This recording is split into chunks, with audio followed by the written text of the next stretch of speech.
자, 이번에 볼 녀석은 고전 산문, 우리 공통 영역의 마지막 작품이고, 작품의 제목은 채봉감별곡이었죠. 채봉감별곡. 그리고 참고로 이 작품은 누가 뭐래도 이 연계의 힘을 완벽하게 느낄 수 있는 지문이었어. 첫 번째 운이 좋았던 건 우리가 육모를 보기 전에 마지막으로 이걸 봤다는 거. 그게 첫 번째 이유지만, 두 번째는 우리가 봤던 지문의 내용이 그대로 일부 실려있다는 것. 그것 때문에 핵심이 이해하기가 쉬웠죠. 자, 이거 작품의 내용 다 기억나시죠?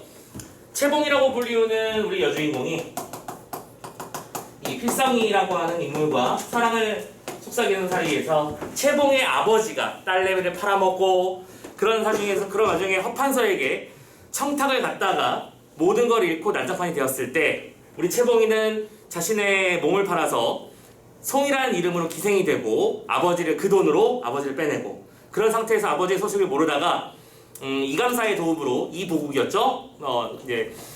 마지막으로 이제 행복한 결말까지 흘러가는 그런 전체의 내용을 알고 있기 때문에 작품의 내용을 읽는 게 너무 할만했었을 거야. 그리고 하나 더, 쌤이 지금 작품들을 할 때마다 보조자료를 계속 드리고 있는데 쌤이 보조자료 하다못해 화장실 가서라도 읽으라고 했었죠? 그리고 보조자료 혹시 읽은 사람은 알 거야. 그 보조자료에 채봉감별고 나머지 부분이 여기 똑같이 실려 있었죠? 심지어 같은 부분 나왔었습니다. 보조자료. 한 번씩 읽을 만한 부분들이 있다면 선생님이 같이 꼭 실어드리고 있으니까 그런 내용까지 같이 공부를 해가면서 읽어보면서 아, 이런 내용이 있었어 라는 정도까지를 챙기면 뭐가 좋은지 이해할 수 있을 거라고 생각을 하면서 자, 일단은 문제부터 구조를 한번 봅시다. 우리한테 중요한 건 어쨌든 문제 구조니까요. 자, 첫 번째 문제. 항상 하는 패턴대로 28번 문제는 무슨 문제예요? 인물과 사건과 사이에서 벌어지는 어떤 관계도 파악하는 문제죠. 송이는 감사는 송이는 필성은. 참고로 여기서의 송이가 채봉이라는 정도는 충분히 이해하고 있었어야 했을 것이며 어떤 인물들과의 관계 속에서 어떠한 감정을 가지고 있는가 판단하는 문제였습니다. 오케이. 두 번째, A와 B에 대한 설명입니다. 자, 29번은 무슨 문제? 소재의 의미를 파악하는 문제였는데 첫 번째 나와 있는 A는 공사문첩이었죠. 이 공사문첩이 어떻게 흘러가는 내용이었더라? 송이가 감사의 어떤 비서관 역할을 하면서 공문을 처리하고 있었는데 어느 날부턴가 내가 잘 알고 있는 나의 그 남자의 필적이 나오기 시작해서 물어보죠. 혹시 최근에 이 방이 한 번 바뀌었나요? 했더니 뭐라고 그래? 최근에 필성이라는 애가 들어왔어. 걔 글씨 잘 쓰는데 봤지? 했더니 필성씨 하면서 이제 마음에 어떤 뭐랄까 님에 대한 그리움이 한 발짝 더 커지는 그런 계기가 만들어졌었고 이 사람이 나에게 다가오기 위해서 최선을 다하고 있구나 이런 것도 한번 느끼게 되는 계기가 있었죠. 그리고 두 번째 B는 추풍감별곡이라고 하는 그러니까 뭐예요? 잘 따져보면 A는 필성이가 쓴 글이고요. B는 채봉이가 쓴 글인데 이 녀석은 차이점이 공문서라는 것이었고 이 녀석은 채봉이가 필성에 대한 감정을 드러낸 사적인 뭐랄까 그 사랑의 노래였습니다. 그러면 당연히 이 차이점을 가지고 문제를 냈겠구나라는 예상도 충분히 될 수 있었으면 좋겠다는 겁니다. 그렇죠? 어쨌든 관계도 파악하는 문제 나왔고요. 세 번째, A의 달에 대한 이해입니다. 30번 문제는 나름대로 독특한 게 뭐냐면 지금 잘 보면 이 고전 산문 세트에 뭐가 없냐? 서술상 특정 문제가 없지. 그치? 서술상 특정 문제가 항상 나오던 패턴인데 없었어요. 그리고 그 대신에 A라고 하는 특정한 영역을 묶은 다음 그 안에서의 특정한 소재의 의미를 파악하는 문제를 따로 내놓고 이 달이라고 하는 단어를 통해서 그러니까 뭐랄까 오답의 유형을 충분하게 연습할 수 있을 만한 문제를 출제해 주셨어. 선생님은 이 부분에 분명히 키워드가 있다고 보거든요. 그건 잠시 후에 문제를 보면서 설명하겠습니다. 자, 그리고 대망의 31번 문제는 또 보기 적용 문제죠. 그죠?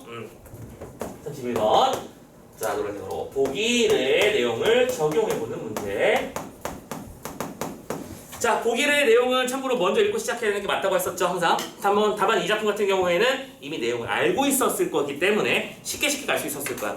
다만 여기서 나타나는 내용은 뭐지? 시간 표지는 하면서 주어가 시작되고 있어. 그치? 시간 표지가 뭔데? 표지가 뭔데요? 여러분들 알림의 역할을 해주는 특정한 어휘들을 말하는 것이죠. 예를 들어 맨 처음으로라는 말이 나왔으면 그 다음엔 다음으로가 나오고 마지막으로는 끝으로라는 말이 나오겠지. 이런 식으로 순서를 알려주는 표지가 있을 수도 있고 첫째, 둘째, 셋째 같은 당연히 표지가 있을 수도 있는 것일 텐데 여기서는 이 표지들을 설명하면서 뭐라고 해? 배경을 지시한다. 개연성을 부여한다. 전개나 정면 전환의 정보를 제시한다. 또 장면을 서로 연결해준다. 사건을 요약적으로 제시한다. 이런 말로 써져 있어요. 자, 그러면 이 용어들이 실은 선택지에 나오는 용어인 거야. 그리고 이런 문제를 통해서 여러분들이 좀 느끼셨으면 좋겠는 게 뭐냐면 보기 적용 문제를 유난히 잘 틀리는 사람들이 항상 있어요. 그치? 근데 그런 친구들이 보통 뭘 놓치는 거냐면 이 보기에 관련된 내용과의 연결성을 잘 못 찾는 거야. 즉 무슨 얘기냐? 만약에 이 보기에서 A라는 대상은 나쁜 거야 라고 말했다고 치자고, 좀 극단적으로. 근데 본문에서는 그 A를 너무 아름답고 이상적인 존재로 묘사했다면 우리는 그걸 보면서 잠깐만, 선택지에 A는 너무 좋은 존재가 나는 외워가 왔었고 지문에도 그대로 나와 있는데 이 A를 부정하고 있는데 그럼 이게 답이겠지? 딱 찍어서 틀려버린다는 거야. 중요한 건 보기의 관점을 연결시키는 거야. 알겠지? 연결성이 키워드라는 거야. 너희들의 지식과 너희들의 암기력을 묻는 문제가 아니라 보기에 대한 적응력을 묻는 문제니까 보기의 연결성만 잘 고려하라. 그 말씀을 드리면서 자, 지문에 어떤 내용이 나왔는지 한번 살짝만 살펴볼까요? 자, 줄거리 왜 나왔는지 알죠? 채봉이랑 필성이 정혼, 하지만 기녀가 됐고 송이로 이름 바꿨고 감사가 데려왔고 살고 있는 중. 자, 이때 이런 문장으로 시작합니다. 송이는 감사가 있는 별당 건너방에 혼자 살고 지내면서 감사가 시키는 일을 처리하며 지내다가 마음으로 기선일을 면하면 다행하지만 주야로 잊지 못하는 바는 부모의 소식과 장필성을 못 보면 하나고. 뭐요? 지금 송이의 마음속에 가장 거리낌으로 나와 있는 건 첫 번째 부모님이에요. 두 번째 우리 필성씨예요. 그치? 두 개가 다 나와 있다. 이 작품이 물론 연애지상주의적 요소를 가지고 있는 건 사실이지만 그렇다고 기본적으로 유교 이념에 완벽하게 반하는 내용은 아니라는 거 신경 써주시고요. 그러다가 다음 달라 그러면서 뭐예요? 탄식하며 지내더라. 인물의 심이 나왔잖아. 그치? 인물에 처해 있는 상황과 탄식, 감정이 나왔고 그 다음에 장필성이 이무 소문을 듣고 이번에 필성 얘기가 나오죠. 필성이는 소문을 듣고 뭐라고 합니까? 어쨌든 잘 지낸다는 소식을 듣고 다행으로 하지만 감사의 어떤 소나기라고 표현은 좀 웃기지만 감사의 어떤 보호 관리 속에 있는 송이는 함부로 만날 수 있는 사람이 아닌 거거든요. 그래서 뭐라고 하죠? 나도 감사 앞에 거행하는 관속이 된다면 채복을 만날 수 있을 거라고 생각하면서 이런저런 주선한다 무슨 뜻이에요? 방법을 마련해 보다가 뭘 했어? 이때 마침이에요. 자 봐봐. 요게 기억 이때 마침인데 이 이때 마침이라는 단어가 원래는 우리가 고전소설의 일반적인 특성으로 말하는 우연성이 드러나는 장면이야. 그치? 고민을 하고 있는데 때마침 방법이 생긴 거잖아. 근데 요때 중요한 건 요 앞부분과 뒷부분의 연계성을 우연성이 독특하게 만들어준다는 거야. 만약에 필성이가 이 송이를 만나기 위한 노력을 하지 않았다면 이때 마침 관속을 구하는 중이라고 하는 사건이 있었더라도 필성을 알지 못했을 거야. 근데 이미 노력을 하고 있었기 때문에 그때 마침 그런 일이 있어서 관속으로 들어가게 되는 거잖아.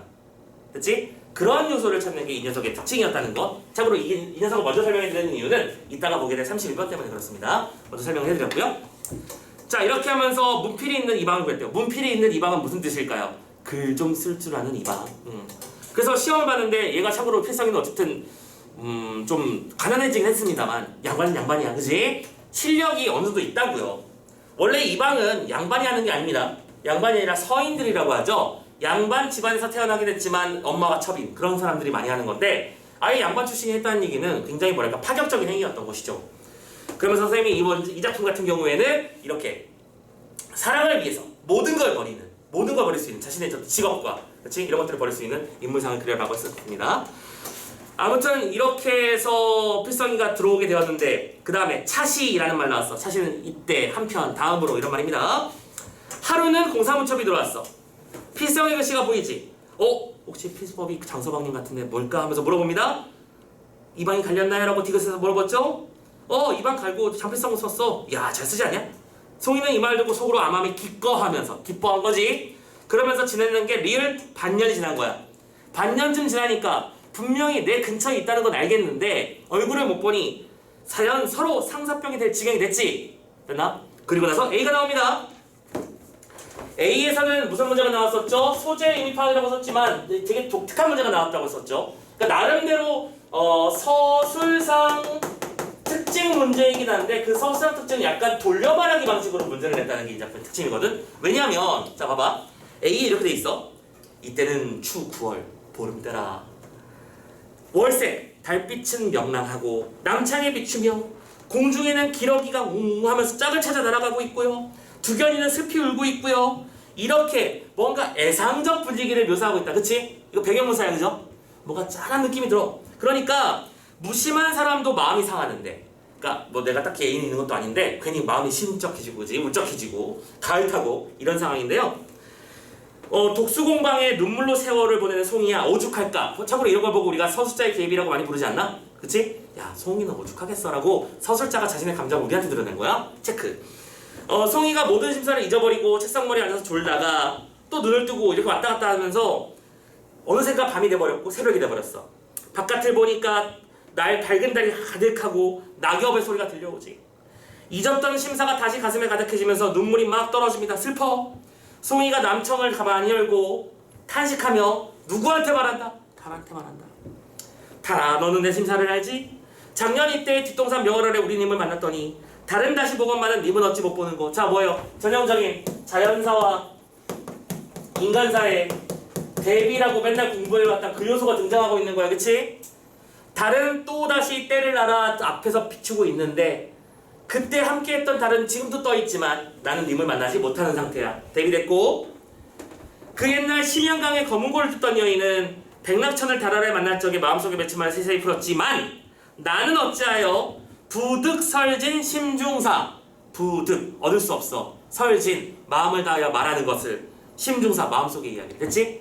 무슨 소리야? 이번에는 고사를 인용해 가면서 또 자신과 대비하는 거지.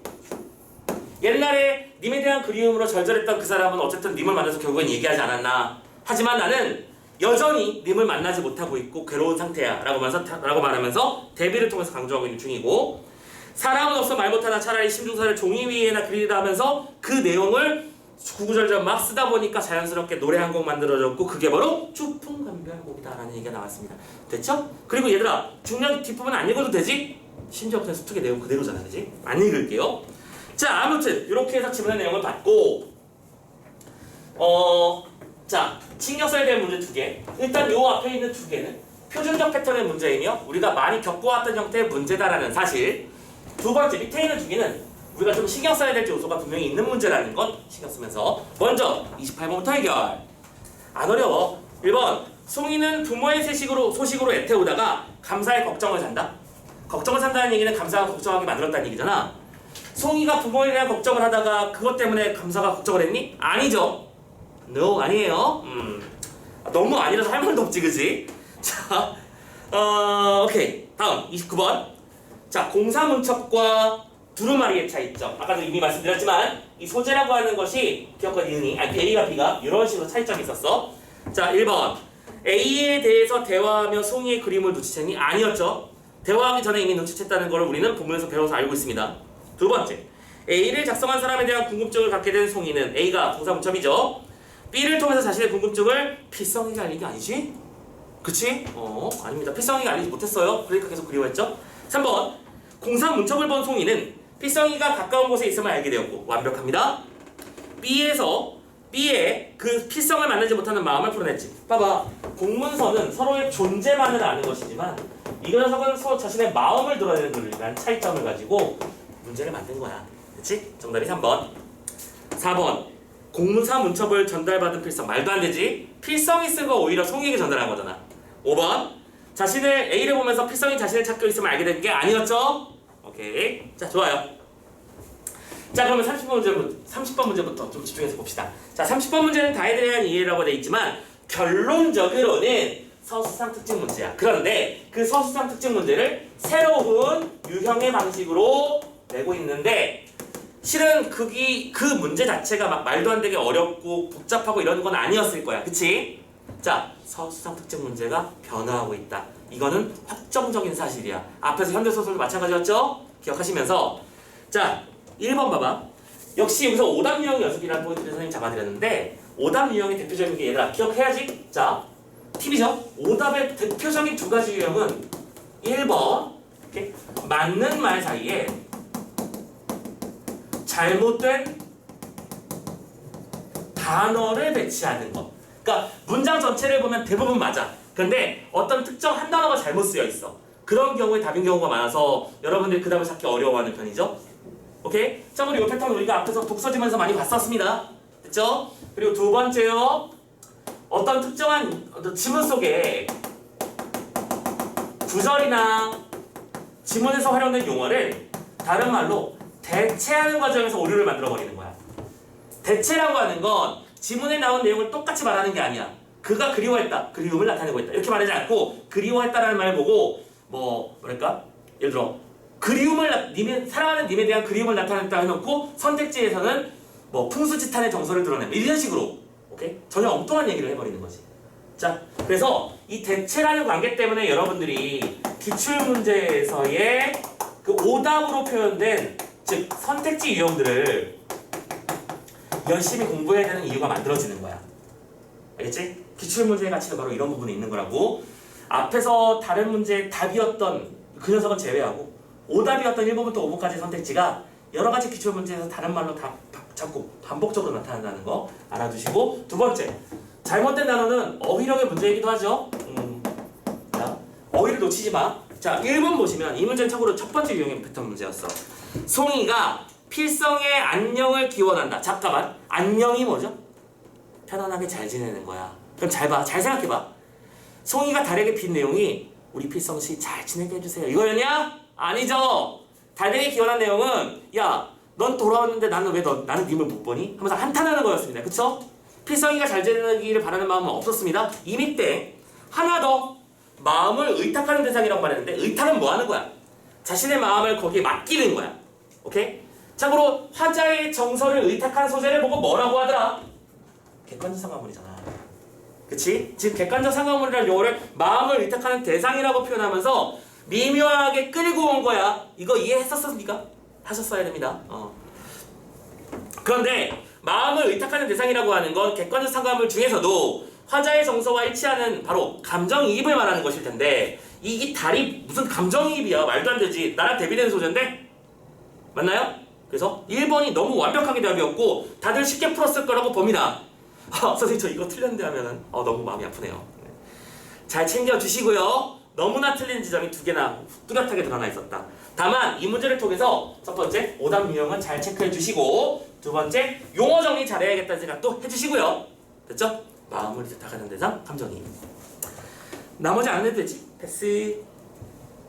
자, 31번 갑니다. 31번은 연결성 문제라고 썼습니다. 그죠? 자, 일단은 보기는 건너뛰고 일단 답부터 먼저 정리를 한번 해보자고. 3번 선택지를 보면 디귿이 뭐였는지 한 번만 다시 읽고 갈까? 디귿이 이런 부분이었죠? 요 사이 공사 들어온 걸 보니까 전과 글씨가 다르던데 혹시 이 방이 바뀌었나요? 라고 말하는 그런 내용이었습니다.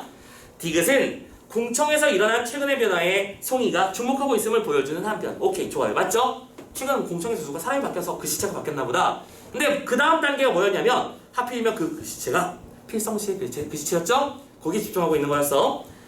그 다음에 한편 송이가 공청의 일을 돕게 되기까지의 과정이 요약적으로 제시됐다고.